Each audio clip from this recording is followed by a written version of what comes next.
Vernon Crowder, Rabobank, Food and Agribusiness Research Advisory Group. Rabobank has a long history in food and agriculture, and we started up this individual bank in addition to what we do with larger corporate clients more than 10 years ago.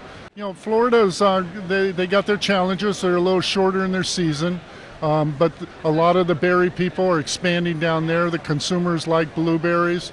You know, they like other type of berries, and they want to diversify and make sure that they can grow berries other places.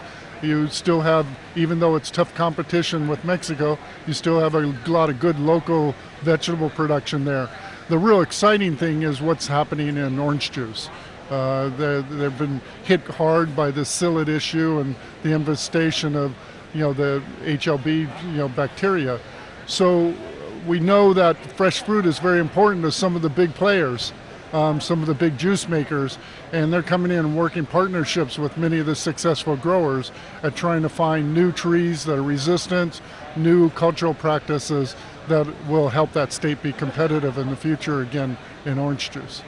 So I guess in the banking industry, you guys have your own R&D team as well, looking at the research money USDA and the federal government's allocated. I got a call a week or two ago after they allocated the first $20 million, and that was before the $125 million more in the Farm Bill for citrus greening research, or HLB research, and it got the attention of farmers in the Midwest and other areas that don't have citrus as to what's going on with this bug. But you guys must really be taking a close look at that, being the financier of a lot of those grows.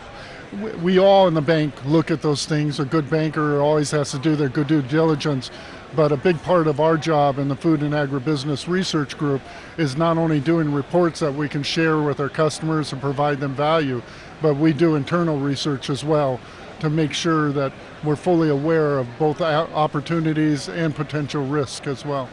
Do you have any connection? You're in a very urban state here in California. We're talking about Florida now, and a very urban state there. Do you see any interface there? The agricultural challenges by the urban sector, how does it affect your business, or does it?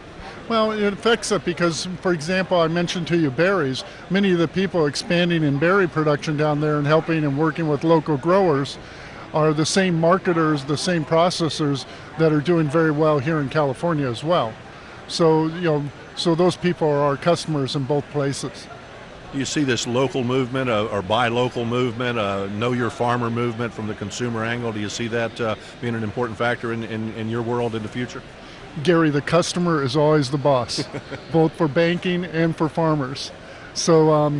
So we've looked at that issue carefully. In fact, we did some research and a report on it last winter, and we do feel that's expanding. In fact, if anything, it's probably taking some of the growth away from organic as well.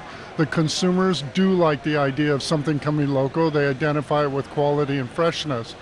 Now, many of our customers also believe they can deliver quality and freshness across the country, but the consumer is the boss, and we expect that to continue growing. But there are limitations to it. Interesting interview, very interesting comments. Vernon Crowder, Rabobank. What have I not asked you'd like to add for listeners on either coast? It's going to be challenging, but fortunately there is good demand for our product. So we'll get through this. There's going to be some adjustment, but we'll get through this as well. Vernon Crowder, Rabobank. Thanks for your time today. Very good.